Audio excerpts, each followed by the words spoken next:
अभी मैं उपशास्त्री कक्षा में मुहूर्त चिंतामणि पढ़ा रहा हूँ। मुहूर्त चिंतामणि का शुभाशुभ प्रकरण में अभी शुभ कार्येषु वर्जनीयाः पंचांग दोषाः, इसका पाठ अभी चल रहा है। लक्ष्य मास तिथियो गतिपात भद्रा वैधृत्यमा पितृदिनानि तिथिक्षयर्धि न्यूनाधिमासु कुलिक प्रहराधपाता विष्कंभ वज्र घटिका त्रयमेव वर्ज्यम् परिहार्धं पंचशूले खट् चौगंडाति गंडयोः व्याघाते नवनाड्यश्च वर्ज्याः सर्वेषु कर्मसु। शुभ कार्येषु जन्मलक्ष्य मास तिथयः वर्ज्याः व्यतिपात भद्रा वैधृत्यमा पितृदिनानि वर्ज्यानि तिथिक्षयर्धि वर्ज्ये न्यूनाधिमास कुलिक प्रहरा पाताः वर्ज्याः विष्कंभ वज्र घटिका त्रयम् एव वर्ज्यं सर्वेषु कर्मसु परिहार्धं वर्ज्यं परिहार्धं पंचशूले खड्च गंडाति गंडयोः व्याघाते नवनाड्यश्च वर्ज्यः सर्वेषु कर्मसु। तो सर्वेषु कर्मसु परिहार्धं वर्ज्यं शूले पंचनाड्यः गंडाति गंडयोः षट्नाड्यः व्याघाते च नवनाड्यः वर्ज्यः। अब शुभ कार्येषु सर्वस्मिन् शुभ कार्य सर्वेषु शुभ कार्येषु समस्त शुभ कार्य में जन्म नक्षत्र जन्मलक्ष्य मास तिथियाँ वर्ज्या है। जन्म नक्षत्र जन्म मास और जन्म तिथियाँ वर्जित हैं। व्यतिपात भद्रा वैधृति अमावस्या पितृदिनानि पितृदिनानि मतलब पितृक्षय दिन, पिता के मृत्यु के दिन, माता पिता के श्राद्ध दिन में व्यतिपात योग भद्रा योग वैधृति और अमावस्या और पिता के क्षय तिथि में इन तिथियों को भी ये तिथियां भी वर्जित है। व्यतिपात योग भद्रा योग वैधृति योग अमावस्या पितृक्षय दिन ये सभी वर्जित हैं। तिथि क्षय अर्धि तिथि की क्षय तिथि और वृद्धि तिथि भी वर्जित है। शुभ कामों में तिथि क्षय तिथि वृद्धि भी वर्जित है। न्यूनाधिमास कुलिक प्रहरा पाता वर्ज्या न्यून मास अधिमास न्यून मास क्षय मास अधिमास कुलिक योग प्रहर योग कुलिक योग प्रहर अर्ध प्रहर हुआ अर्धयाम अर्ध प्रहरा और पात योग ये सभी न्यूनाधिमास कुलिक प्रहरा अर्ध पाता वर्ज्य ये सभी वर्जित हैं। विष्कंभ वज्र घटिका त्रयम एव वर्ज्यम विष्कंभ योग वज्र योग विष्कंभ योग और वज्र योग के आदि की घटिका त्रय तीन घटी त्याज्य है, शेष घटी ग्राह्य है। अब सर्वेषु कर्मसु परिहार्धम वर्ज्यम सभी कामों में परिघ योग का आधा भाग त्याज्य है। परिहार्धम पहला आधा पूर्वार्ध परिघ योग का पूर्वार्ध त्याग है सभी काम में सभी शुभ काम में। शूले पंच शूल योग का प्रारंभ का 5 दंड त्याज्य है। गंडाति गंड योग खटनाद्य गंड और अतिगंड योग के आदि की 6 घड़ी 6 दंड। व्याघाते च नवनाड्य वर्ज्य व्याघात योग के आदि का 9 दंड त्याज्य है वर्जित है। ये दंड दोषावह होते हैं तो इन दोषावह काल में शुभ काम का प्रारंभ नहीं करना चाहिए। तो यहाँ पर न्यूनाधिमास कुलिक तिथि क्षय और तिथि वृद्धि न्यून और अधिमास तिथि वृद्धि तिथि क्षय ये 2 बात यहाँ पर आई है। तो तिथि क्षय क्या हुआ तिथि वृद्धि क्या हुई। तो तिथि क्षय या नक्षत्र क्षय नक्षत्र की वृद्धि या जोगो क्षय योग की वृद्धि किसी तिथि नक्षत्र योग इन सब की क्षय और वृद्धि इस तरह से जानी जाती है कि जिस तिथि में सूर्य का उदय 2 बार हो उसे वृद्धि माना जाता है वृद्धि। और जिसमें सूर्य का उदय नहीं होता है जिस तिथि में जिस नक्षत्र में जिन योगों में सूर्य का उदय नहीं होता है। सूर्य के उदय होने से पहले ही तिथि प्रारंभ होकर के समाप्त हो जाती है, तो उसको तिथि क्षय कहा जाता है। और जिस तिथि में सूर्य का उदय 2 बार होता है तो तिथि वृद्धि कही जाती है। यही तिथि क्षय, तिथि वृद्धि है। इसी तरह से नक्षत्र क्षय, नक्षत्र वृद्धि का ज्ञान भी हम इसी तरह से करेंगे, ऐसे ही समझेंगे। और न्यूनाधिमास, न्यून मास और अधिमास। न्यून मास हुआ क्षय मास, अधिमास वृद्धि, जब महीना की वृद्धि होती है तो उसको अधिमास कहते हैं। असंक्रांति मासोधिमासः स्फुटः स्यात्, द्विसंक्रांति मासः क्षयाख्यः कदाचित्, क्षयः कार्तिकादि त्रयेनान्यतः स्यात्, तदा वर्षमध्येधिमासद्वयं च। अतः असंक्रांति मासोधिमासः, जिसे अधि चांद्रमास में संक्रांति, सूर्य की संक्रांति नहीं होती है, वह अधिमास कहलाता है। और जिस चांद्रमास में सूर्य की संक्रांति 2 बार हो जाती है तो वह क्षय मास, उसकी संज्ञा क्षय संज्ञा हो जाती है। तो असंक्रांति मास और धिमास, जिस चांद्रमास में सूर्य की संक्रांति नहीं होती है, सूर्य की संक्रांति का अभाव होता है, वह अधिमास हुआ। द्विसंक्रांति मास क्षयाख्य, जिस चांद्रमास में सूर्य की संक्रांति, सूर्य का संक्रमण 2 बार हो जाता है तो उसको क्षय कहा जाता है, क्षय मास कहा जाता है। और क्षयः कार्तिकादित्रय, क्षय मास कार्तिक आदि त्रय 3 महीना में, कार्तिक अग्रहण पूष, इन 3 मास में ही क्षय मास होता है। जिस वर्ष क्षय मास होता है तदा वर्ष मध्य धीमासद्वयं, तो उस वर्ष के मध्य में 2 बार अधिमास होता है। यह विशेष बात हुई। तो इस तरह से समस्त शुभ कार्येषु वर्जनीयाः पंचांग दोषाः का वर्णन यहाँ पर हुआ कि जन्म नक्षत्र, जन्म मास, शुभ जन्म तिथियाँ सभी शुभ काम में वर्जित है। व्यतिपात, भद्रा, वैधृति, अमावस्या, मातृपितृ का क्षय दिन, ये भी शुभ कार्य में वर्जित हैं। न्यून मास, क्षय मास और अधिमास, कुलिक और अर्धजाम। अर्धजाम तो समझते ही है, अर्धप्रहर को अर्धजाम कहा जाता है, ये भी। और पात, व्यतिपात जो भी वर्जित हैं। विस्कंभ, वज्र का, शुरू का 3 दंड वर्जित है, दोषपूर्ण है, तो 3 दंड ही त्यागना चाहिए, शेष भाग में काम करना चाहिए। और सर्वेषु कर्मसु परिहार्धम वर्ज्यम, परिघ का आधा, परिघ योग का आधा भाग सभी काम में वर्जित है।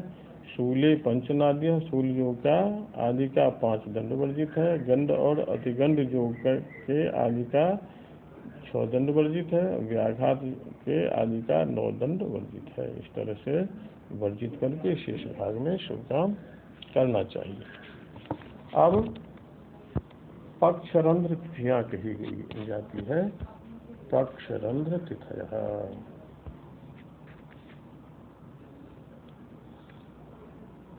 पक्षरंध्र तिथयः वेदांगाष्ट नवार केंद्र, वेदांगाष्ट नवार केंद्र पक्षरंध्र तिथौ त्यजेत, वस्तुंक मनुतत्वाशाः शराः नाड़ी पड़ाः सुहाः। वेदांगाष्ट नवार केंद्र पक्षरंध्र तिथौ क्रमेण वस्वंक मनुतत्वाशाः, वस्वंक मनुतत्वाशाः नारी त्यजेत ताभ्यः परा नाद्यः शुभा भवन्ति। तो कहते हैं कि वेद चतुर्थी, अंग षष्ठी, अष्ट अष्टमी, नव नवमी, अर्क द्वादशी, इंद्र चतुर्दशी, ये तिथियां पक्षरंध्र तिथियां कहलाती है। दोनों पक्षों की, सभी मास के दोनों पक्ष, कृष्ण और शुक्ल दोनों पक्षों की चतुर्थी, वेद चतुर्थी, अंग षष्ठी, अष्टमी,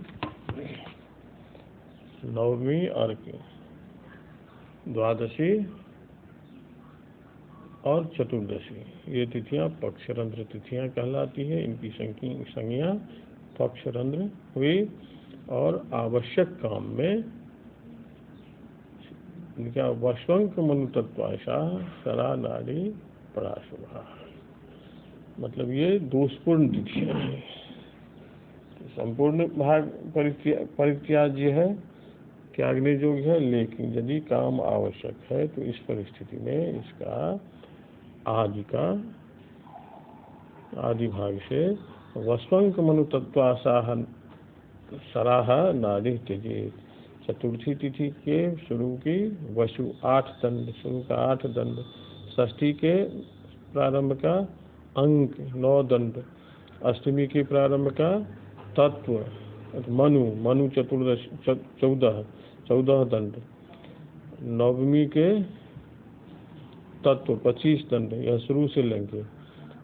द्वादशी के शुरू का आशा 10 दंड, चतुर्दशी के शुरू का 5 दंड, यह इसका परित्याग करेंगे, यही दोषपूर्ण है। शेष भाग दोष मुक्त है, निर्दोष है, यह वह भाग निर्दुष्ट है, तो उसमें हम सब काम कर सकते हैं। तो इस तरह से यह पक्षरंध्र तिथियां हुई।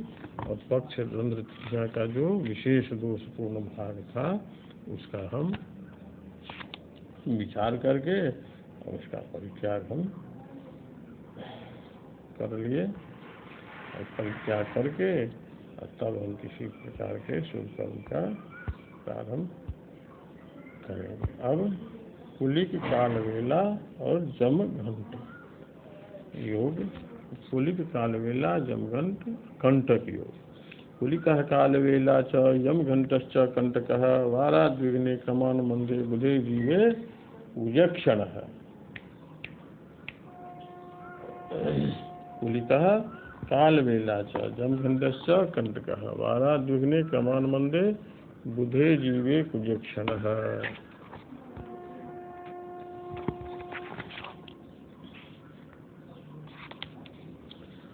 अब कहते हैं कि 12 द्विघ्ने अभिष्ट दिनात मंदे बुधे जीवे कुजे द्विघ्ने सति क्रमात् कुलिकः कालवेला च जमघंटः कंटकश्च क्षणः स्यात्।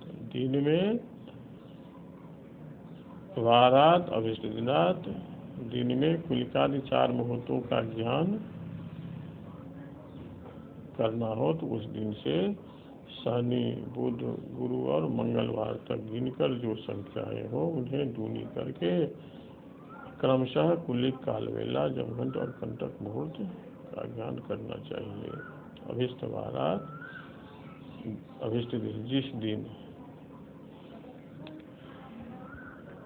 जिस दिन में कुलिक, कंटक, कालवेला, जमघंट, कुलिक, कंटक, यमघंट और कालवेला योग का ज्ञान करना हो तो जैसे उदाहरण स्वरूप रविवार में इन 4 मुहूर्तों को जानना है तो रवि से शनि तक की संख्या लेते हैं तो 7 होता है, इसको 2 से गुना करते हैं, 12 द्विगुने 12 दिन की संख्या को 2 से गुना कर देते हैं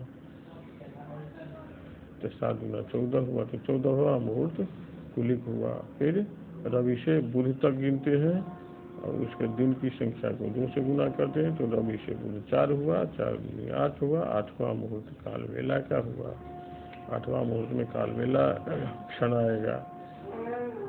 फिर रवि से बृहस्पतिवार तक गिनते हैं, 5 हुआ, उसको 2 से गुना कर दिए तो 10 हुआ, तो 10वां मुहूर्त यमघंट का हुआ। फिर मंगल तक गिनते हैं रविवार से तो 3, इसको 2 से गुना करते हैं 6, तो 6वां मुहूर्त कंटक का हुआ। इस तरह से हर एक दिनों में इसे कुलिक, कंटक, कालवेला, यमघंट और कंटक योग का आनयन हम कर लेते हैं। ये अशुभ मुहूर्त है, अशुभ फलदायक है, तो इस मुहूर्त को चिन्हित करके कब से कब तक है उसका हम परित्याग करेंगे शुभ काम में।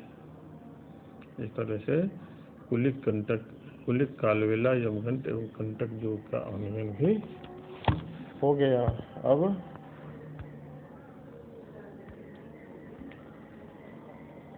और कहते हैं दूषित मुहूर्ता।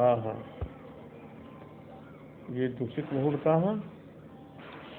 सूर्य खट स्वर नाग दिंग मनुमिता चंद्री अवधि खट कुंजर अहंकार का विष्णु पुरंदरा क्षति सुति द्वयब्धिग्नि तर्कादिश सौम्ये द्वयब्धि गजांक दिंग मनुमिता जीवे खट विभास्करा शक्राख्यास्थितय कलाश्च भृगुजे वेदेषु तर्कग्रहाः। और कहता है कि सूर्य रविवारे खट स्वर नाग दिंग मनुमिता कलांशा मुहूर्ता चंद्रे सोमवारे अवधि खट कुंजरांकारका विश्व पुरंदरा कलांशा क्षितिसुते भौमवासरे द्वयब्ध्यग्नि तर्कादिश कलांशा सौम्ये बुधवासरे द्वयावधि गजांक दिंग मनुमिता कलांशा जीवे बृहस्पतिवारे द्विखड भास्करा शक्राख्यास्थितया कलांशा भृगुजे शुक्रवारे वेदेषु तर्कग्रहाः दिग्भास्करा मनुमिताश्च कलांशाः मुहूर्ताः कश्चित् दुस्तः क्षणः स्यात् केचित् कुलित कंटक कालवेलाः स्युः केचित् अर्ध याम यम घंट गता स्युः। इस तरह से रव्यादि वारों में यह दूषित मुहूर्त कहा गया है। दूषित मुहूर्त को रामाचार्य के द्वारा चिन्हित किया गया है कि रव्यादि वारेषु रविवार में खट स्वर नाग दिंग मनुमता मिता कलांशाः दुष्टाः सन्ति। मतलब रविवार में खट छठा, स्वर 7वां, नाग 8वां, दिंग 10वां और मनुमिता 14वां मुहूर्त अशुभ कारक है। चंद्रे अवधि खट कुंजरांकार का विश्व पुरंदरा। चंद्रवार में सोमवार में अवधि चौथा, खट छठा, कुंजर 8वां, अंक 9वां, अर्क 12वां, विश्व 13वां और पुरंदरा 14वां मुहूर्त दुष्ट मुहूर्त है। यह अशुभ फलदायक है। मंगले क्षितिसुते मंगले मंगलवार में द्वयावध्याग्नि तर्कादिश है। द्वयावध्याग्नि द्वय दूसरा, अवधि 4, अग्नि 3 और तर्क 6 और दिशा 10। तो दूसरा, चौथा, तीसरा, छठा और 10वां मुहूर्त मंगलवार में दुष्ट मुहूर्त है। क्षितिसुते। अब सौम्यवारे बुधवारे द्वयावधि गजांक दिंग मनुमिता द्वय दूसरा, अवधि चौथा, गज 8वां, अंक 9वां, दिंग 10वां और मनुमिता 14वां मुहूर्त बुधवार में दुष्ट मुहूर्त है। जीवे द्विखड भास्करा। बृहस्पतिवार में दूसरा, खड छठा, भास्कर 12वां, शक्र 14वां, आतिथ्य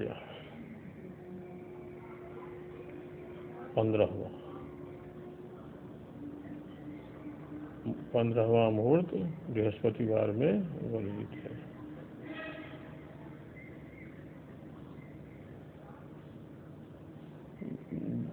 जीवे बृहस्पतिवारे दूसरा, खड छठा, भास्करा 12वां, शक्र 14वां, आतिथ्य 15वां। ये मुहूर्त दुष्ट है। फिर भृगुजे शुक्रवासरे वेदेषु तर्कग्रह वेद 4, ईशु 5, तर्क 6, ग्रह 9, दिग भास्करा दिग 10, भास्कर 12वां, मनुमिता 14वां मुहूर्त दुष्ट मुहूर्त है। भृगुजे शनिवारे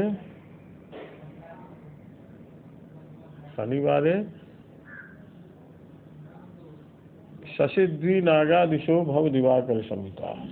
शनिवार में शशि 1 द्वि दूसरा, पहला दूसरा, नाग 8वां, दिशो 10वां और भव 11वां दिवाकर 12वां मुहूर्त दुष्ट मुहूर्त है। तो इन सभी दुष्ट मुहूर्त को उन दिनों में जाकर के उसका परित्याग करना चाहिए। उस समय में किसी भी प्रकार का शुभ काम नहीं करना चाहिए। अब कहता है दुष्टक्षण कुलिकंटक काल वेला सुचार्याम यमघंट गता कलांश है। अब कहते हैं कि इवे दुष्टक्षणा इवे दुष्टक्षणा स्युः तो केचित कुलिकंटक काल वेला और केचित अर्धजाम यमघंट गता, मतलब इनमें से कोई कोई मुहूर्त कुलिकंटक काल वेला जो पहले पूर्व के पाठ में निर्दिष्ट किया गया था वह मुहूर्त है, और कोई कोई मुहूर्त अर्धजाम यमघंट आदि सभी यही दुष्ट मुहूर्त चिन्हित किए गए हैं। यहाँ पर दिन के क्रम से सुविधा की दृष्टि से यहाँ पर ग्रंथकार इस तरह से इसको उपस्थापित की है। तो इस तरह से आज का पाठ यहाँ पर समाप्त हो रहा है। यहाँ पर यदि कहीं कोई शंका हो तो उस शंका को रखना चाहिए, उसका समाधान मैं करूँगा।